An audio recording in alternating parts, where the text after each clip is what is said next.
बिहार में लगातार पुल की घटनाएं हो रही है।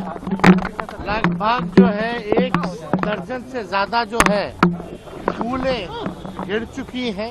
जिस तरीके से निर्माण कार्यों में भ्रष्टाचार की वजह से गुणवत्ता के साथ समझौता किया गया, मीडिया के द्वारा इस तरह का प्रचार प्रसार किया जा रहा है, बहुत ज्यादा जोरों से है। एक बार फिर मॉनसून बिहार के लिए मुसीबत लेकर आया है। हर बार बारिश होती है, नदियां उफान पर आती हैं और लोगों की लाइफ लाइन कहे जाने वाले पुल धराशायी हो जाते हैं। अभी जुम्मा 4 दिन हुए हैं बिहार में बरसात को, लेकिन पुल ऐसे गिर रहे हैं जैसे ताश के पत्ते हों और सियासत ऐसे हो रही है जैसे कि ये हालात पहले कभी बने ही ना हो। लेकिन बड़ा सवाल ये है कि आखिर इन सब के पीछे जिम्मेदार कौन है? क्या एक दूसरे पर पल्ला झाड़ने से बिहार की जनता को राहत मिल जाएगी? बीजेपी आरजेडी को दोष दे रही है, आरजेडी जेडीयू को दोष दे रही है और जेडीयू तो एक कदम आगे आकर मीडिया को दोष दे रही है कि हादसों को बढ़ा चढ़ा के दिखा रहे हैं।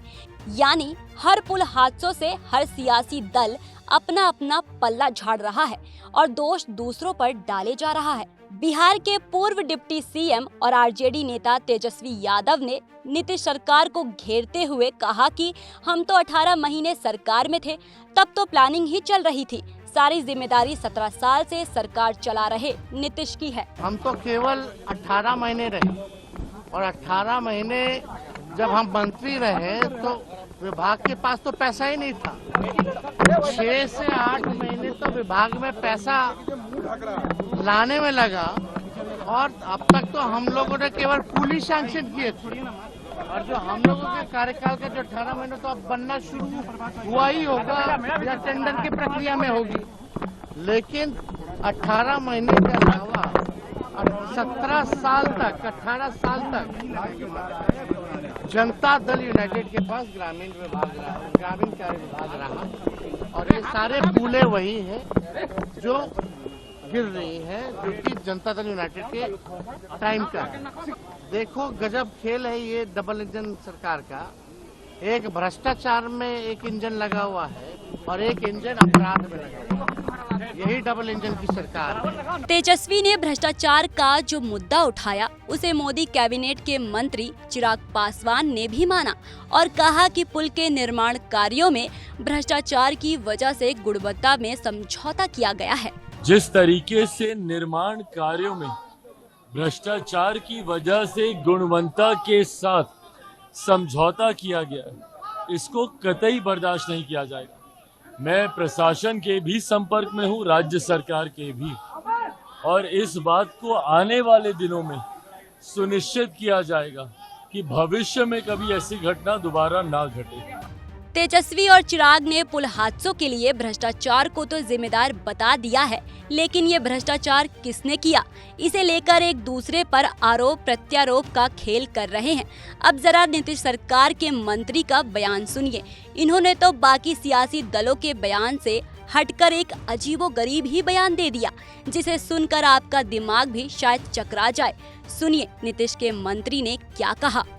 देखिए, मीडिया के द्वारा इस तरह का प्रचार प्रसार किया जा रहा है, बहुत ज़्यादा जोरों से है। ऐसी कोई बात नहीं है। कुछ पुल गिरे हैं, इस बात को भी मैं मानता हूं और इससे सहमत हूं। कुछ तो आपदा के कारण गिरे हैं। आपदा मतलब कि बाढ़ आई है, पानी का बहाव हुआ है, पानी के कटाव से कुछ पुल गिरे हैं। कुछ पुल ऐसे हैं जो प्रशासनिक स्तर पर हम समझते हैं कि कहीं पर लापरवाही हुई होगी, चाहे वो इंजीनियर साइड से किसी के साइड से है, तो सरकार पूरी तरह सजग है। वाह मंत्री जी वाह, नाच न जाने आंगन टेढ़ा। आपके राज्य में हो रहे पुल हादसों को मीडिया ने उजागर किया तो उसी का दोष है। नीतीश कुमार जी सुन रहे हैं आप, आपके मंत्री कितना गंभीर हैं पुल हादसों को लेकर, लोगों की समस्याओं को लेकर, भ्रष्टाचार के खिलाफ सरकार की लड़ाई को लेकर। बता दें कि बीते 2 हफ्तों में बिहार में अलग अलग जिलों में करीब 20 से ज्यादा पुल धराशायी हो गए हैं। कुछ पुराने, कुछ नए तो कुछ निर्माणाधीन, जो विकास के दावों की पोल तो खोल ही रहे हैं, साथ ही पुलों के नाम पर बड़े पैमाने पर भ्रष्टाचार को भी उजागर कर रहे हैं। ऐसे में एक दूसरे पर अपना पल्ला झाड़कर सियासत तो कर लेंगे, लेकिन ये जनता है जो सब देख रही है और समय आने पर सबका हिसाब भी करना जानती है।